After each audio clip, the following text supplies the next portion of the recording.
বিশ্বকাপে সবচেয়ে বেশিবার শিরোপা জয়লাভ করেছে ব্রাজিল। তারা জিতেছে 5টি, 4টি করে বিশ্বকাপ ট্রফি জিতেছে ইতালি এবং জার্মানি।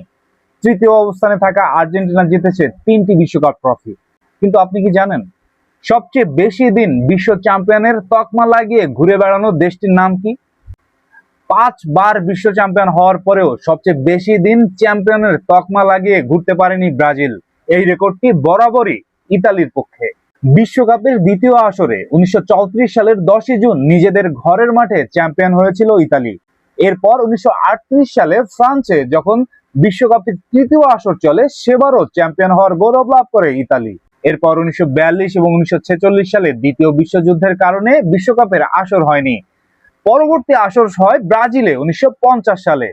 1950 বিশ্বকাপ ফুটবলের ফাইনালের আগের দিন পর্যন্ত টোটাল 5880 দিন চ্যাম্পিয়নের ট্যাগ নিজেদের করে রেখেছিল ইতালি।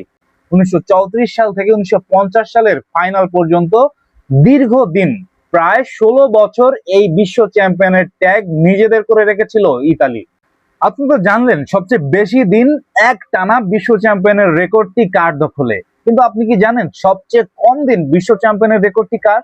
সবচেয়ে কম দিন বিশ্ব চ্যাম্পিয়ন থাকার রেকর্ডটি বর্তমান বিশ্বকাপ চ্যাম্পিয়ন আর্জেন্টিনার দখলে। অতিরিক্ত গরম থাকার কারণে 2022 সালের বিশ্বকাপ রেগুলার যে টাইমে বিশ্বকাপ হয় অর্থাৎ জুন জুলাই মাসে অনুষ্ঠিত হতে পারেনি। এবার বিশ্বকাপ হয়েছিল ডিসেম্বর মাসে। 19 ডিসেম্বর 2022 থেকে 2026 সালের জুলাই মাসের 19 তারিখ।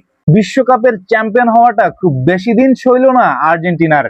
মাত্র 1309 দিন বিশ্ব চ্যাম্পিয়ন হওয়ার রেকর্ডটা নিজেদের করে রাখতে পেরেছে আর্জেন্টিনা।